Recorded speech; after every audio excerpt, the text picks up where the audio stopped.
Hello, fam. Hello, Therapy with Miss Kim, LPC family. So, this is the video version of a recent blog that I did. I do apologize for the poor lighting, and I do apologize for being a little tired. I guess, sometimes we just have to be in our real element. Sometimes we can always be super light and cheerful at times. I'm actually happy at this moment.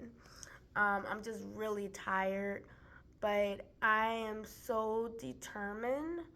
I'm pushing myself a little bit, but I am determined to do this video version of this blog before I go to bed because it's going to keep weighing on my mind, and I just need to do this so I can also share the video part of it as well.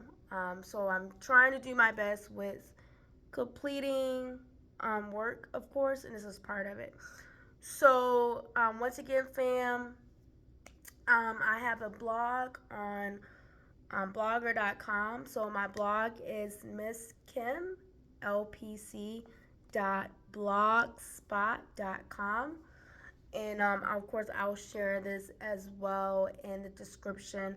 But my recent blog was on the topic of grief, and it was Grieve, How to Grieve the Loss of a Romantic Relationship. So I'm just going to go through this. So you may be in a position that you're not able to read it. You may just feel comfortable with just listening to it, as well as seeing a visual of it. So here it goes, right? Grieve, how to grieve the loss of a romantic relationship. So, how do we grieve the loss of a romantic relationship? Exactly. So, I'm trying to figure out how this works best with reading this to you all. So, I'm trying to get my video right here because I don't have it. I have the main points, up here, but I want to read through it, of course, for you. So, how do we grieve the loss of a romantic relationship? Exactly. So, to be very honest with you, there's no easy nor precise answer and process to this very much depressing and unwanted experience. All right, depending on, of course, the level of the romantic relationship, right? So let's first have a quick review of the definition of grief. Grief is the experience of feelings, emotions, and thoughts, and even physical implications of deep sorrow, sadness, anguish, misery, agony, distress, affliction, heartache, despair, disappointment, lamentation, and pain as a result of a significant loss of a person or persons. Event transition in or a possession. All right, so feel free to check out further definitions and meanings of grief from a Google search, Oxford Language, Merriam Webster Dictionary, dictionary.com, and American Psychological Association. All right. So, according to health.com slash stages of grief, reports to 7 stages of grief by Gordon 2023 as listed. We have number one. Well, it's not, just mind you, it doesn't have to be in this exact order, okay? You can experience any of these stages of grief at any given time, right? But this is just a list of them. So we have 1, shock, 2, denial, 3, sorry, 3, anger, 4, bargaining, 5, depression, 6, testing, 7, acceptance. I'm gonna read those again just in case if you're listening and you didn't catch that. We have 1, shock, 2, denial, 3, anger, 4, bargaining, 5, depression, 6, testing, and 7, acceptance. All right. So, of course, just stating the obvious here.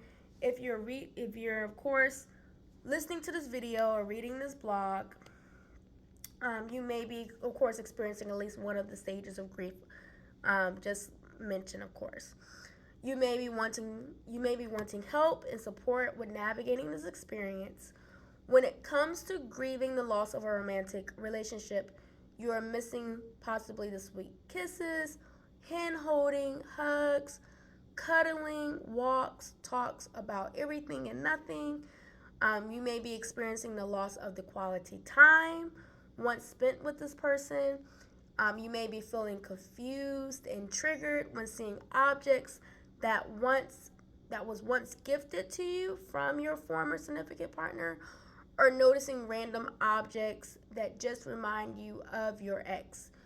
You may be experiencing the loss of having that emotional support and intimate connection. Disclaimer: intimate connection doesn't always mean sexual practices. You may miss being able to tell your whole world at any given time with this former person that you once believed you will be with forever. Either the ending of the relationship was a complete surprise to you, or you knew days, weeks, or months in advance that the relationship was soon heading to an end.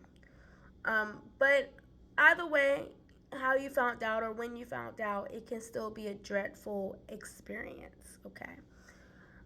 So, the experience of grieving the loss of a romantic relationship can hurt extremely, um, mentally, emotionally, physically, socially, and even spiritually, financially, and legally, depending on the closeness of this relationship. We are human and we have to allow our minds and bodies to process this loss so we can heal and continue the life we are destined for. All right. So, with that being said, the next part of this blog is how to properly grieve the loss of a romantic relationship in a sensible and healthy ways. How to properly grieve the loss of a romantic relationship in sensible and healthy ways. All right. These are not necessarily everything. This list is not of course just limited to this, but this is a good starter. This is a good starter list to help you with grieving the loss of a romantic relationship. So number one on this list is give yourself the needed time and space to process. Give yourself the needed time and space to process the event of the ended relationship. This means giving yourself some time alone to talk it out on what happened. Sometimes we just need to hear what's in our head out loud with no judgment and criticism. Give yourself time to recognize and be honest with your role and responsibility throughout the relationship. Give yourself a few hours to just process this event. Take a mental and emotional day or days off of work if needed to mourn this loss. Right? Number two, journal. Continue to use step one, of course, which giving yourself the needed time and space to process. Use step one to your advantage. Add some writing to help you process. What can be helpful is write about the good and bad times of the relationship. Write about the ending of the relationship and why does it hurt so deeply. Take note of what sorry. Take note of what attracted you to your ex at the beginning and throughout the relationship. Take note of the foundation of the relationship and what you miss most from the relationship. Write about events, things, dreams, and goals you look forward to in the future without your ex. I'm going to say that part again. Um, Take note of the foundation of the relationship and what you miss most from the relationship. Then write about events, things, dreams, and goals you look forward to in the future without your ex. Because I say this because you are still a wonderful human being with an identity outside. Sorry, I don't know why all of a sudden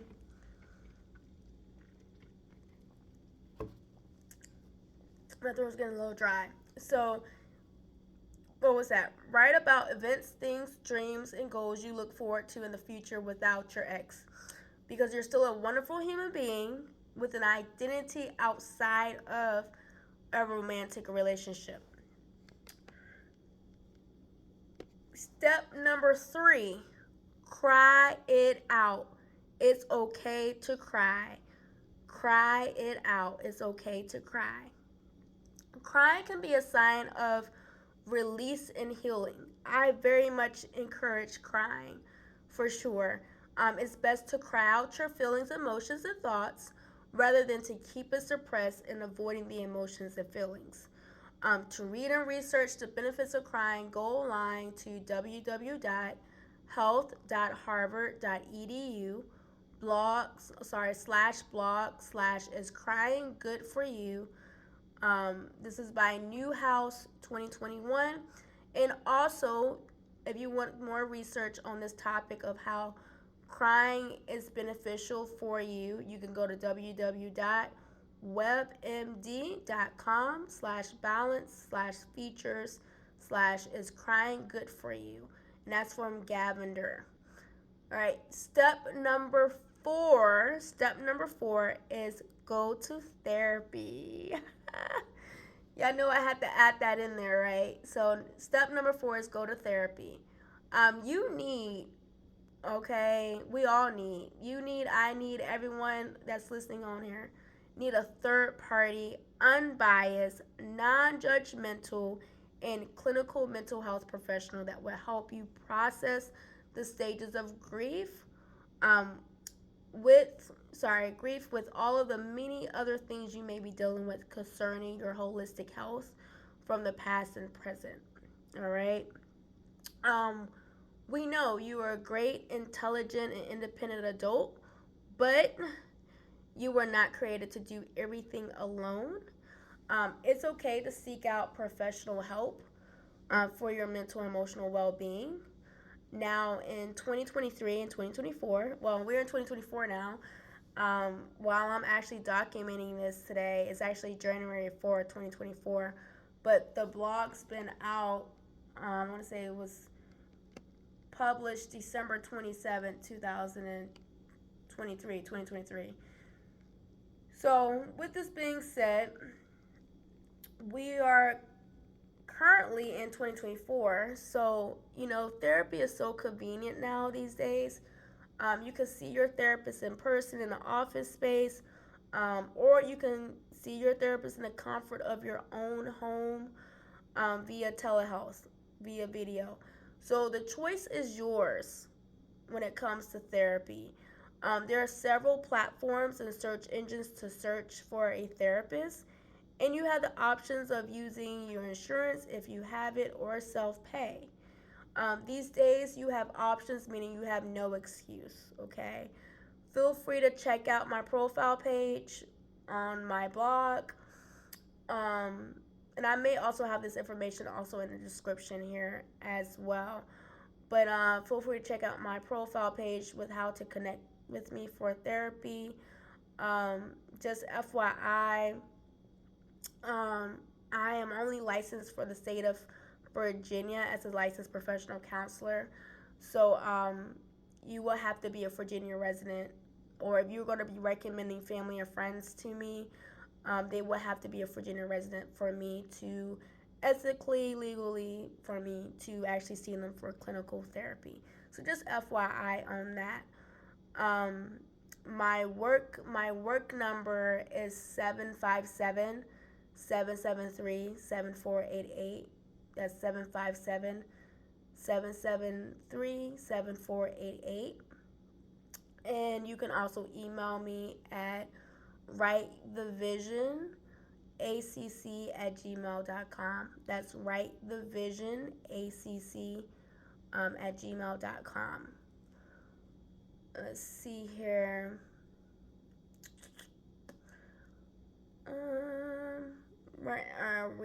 okay, get in contact for therapy.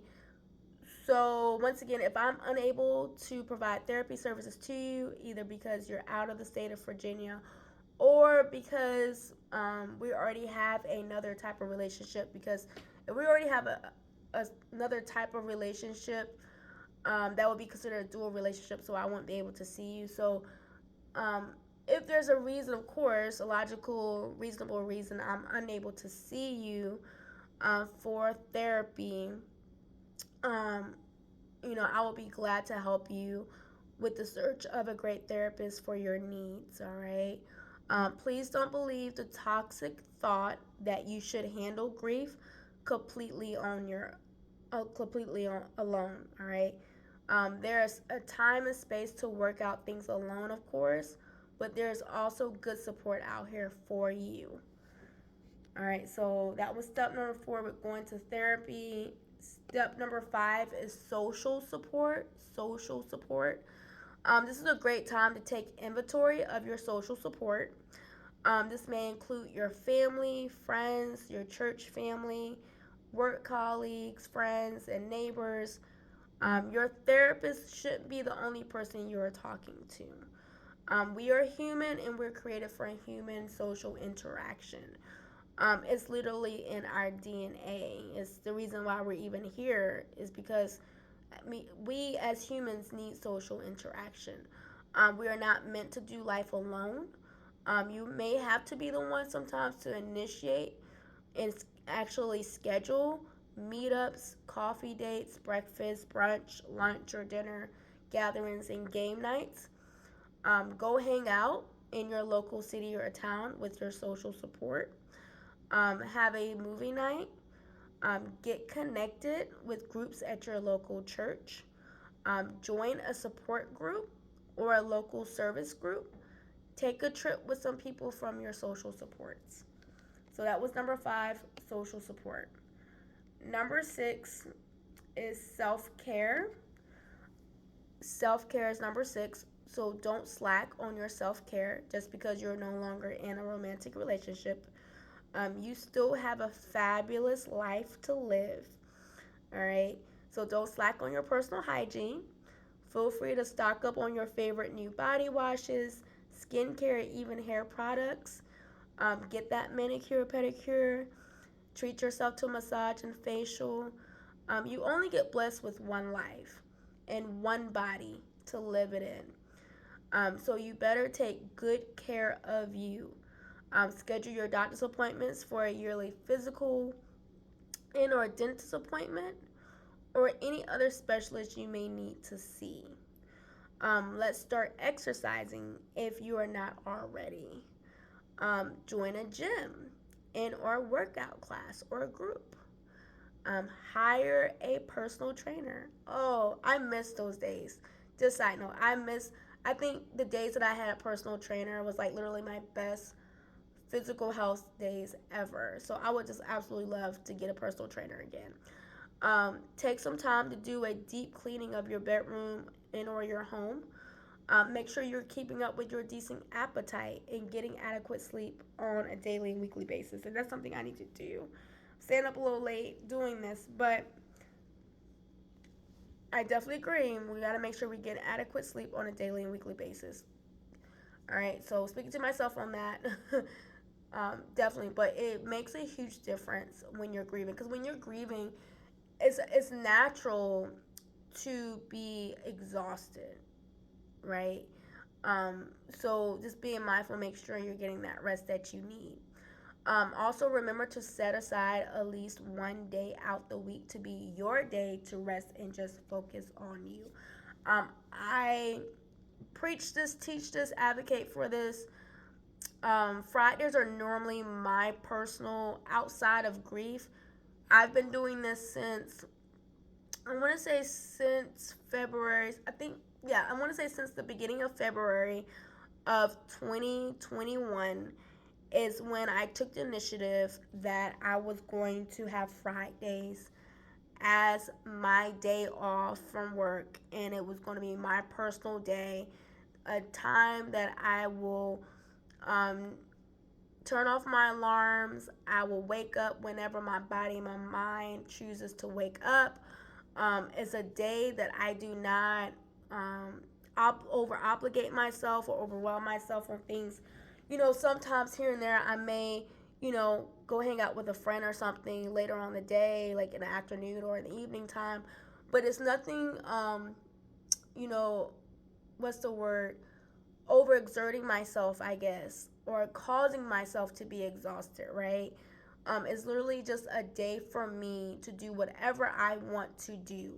And if that means me staying in bed all day, that is what I will choose to do. That means me staying home all day, that's what I will choose to do, right? It's your day to rest, right? Your body needs to reset. As much as our bodies and our nature has been created to work, our bodies also need rest as well. So definitely if you're going through grief, you definitely want to make sure you're having that one day out the week to just have for yourself.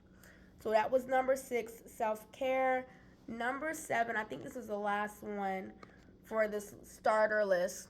Number 7 is don't rush into a new romantic relationship.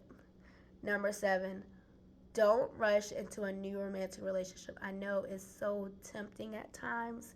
I know some of you out here got a nice little waiting list. um, I know it may sound tempting, but this is um, my logic on this, and the reason why I'm stating this: that don't rush into a new romantic relationship when you're in the process of grieving a former romantic relationship. This is why it's a good idea to follow steps 1 through step 6 really quickly here. So, step 1 was give yourself the needed time and space to process the event. Number 2 was journal. Number 3 was cry it out. It's okay to cry.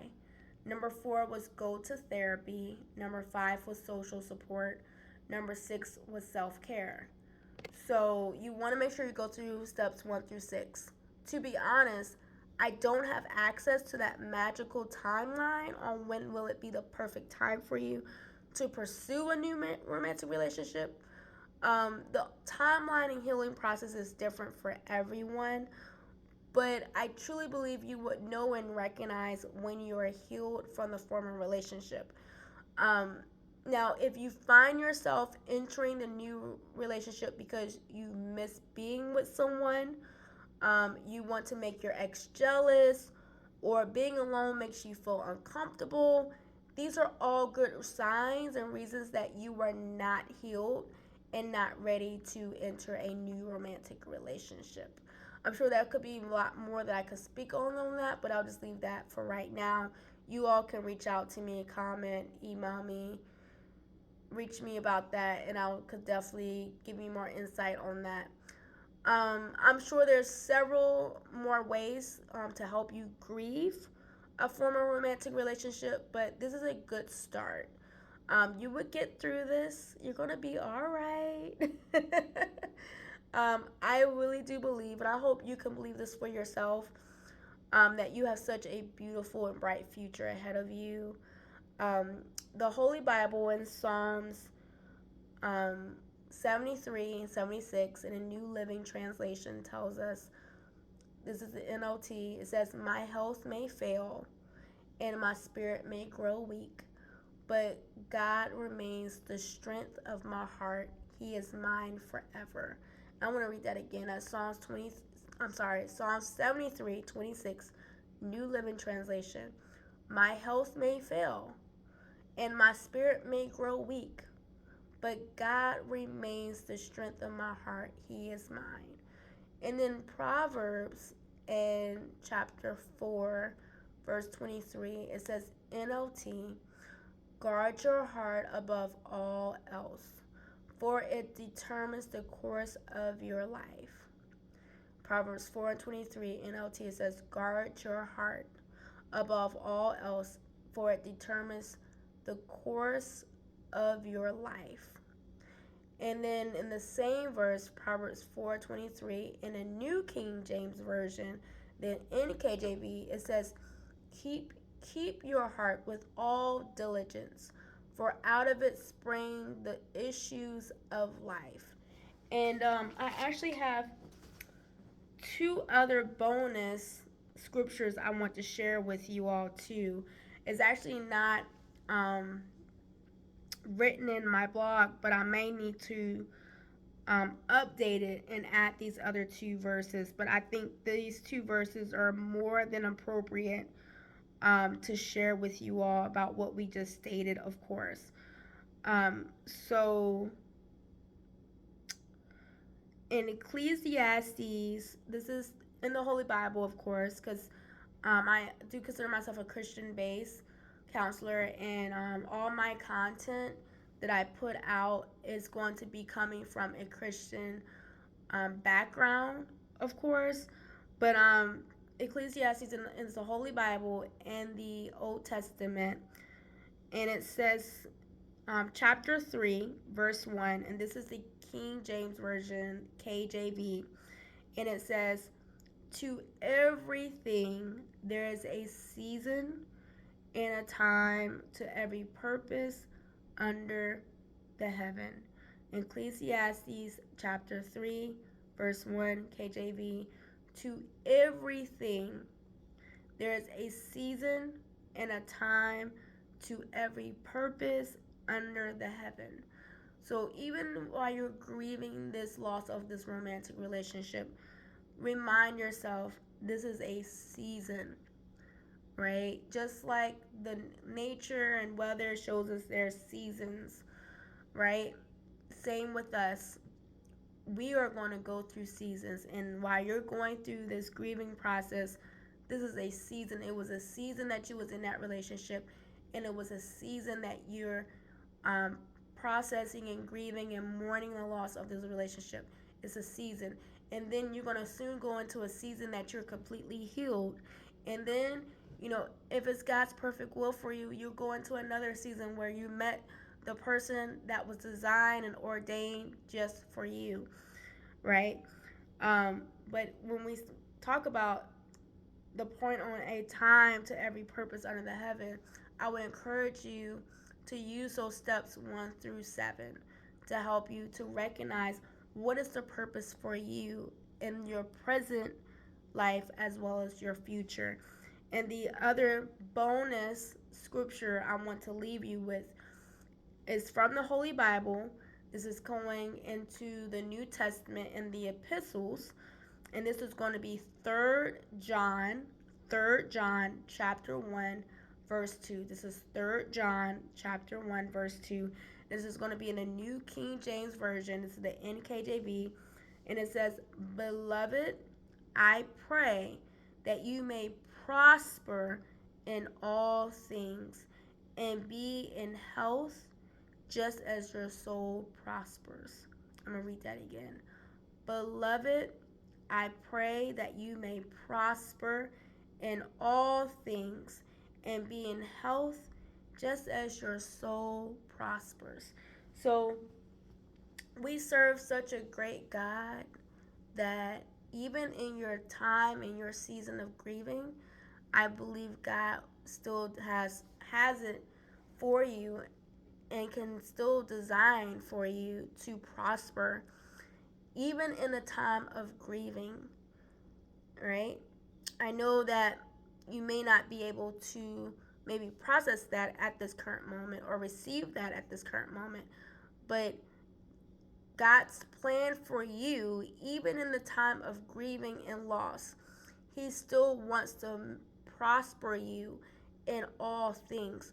So even when you're dealing with this emotional, per se, trauma or emotional shock or emotional depression, God still would like for you, still wants you to prosper emotionally.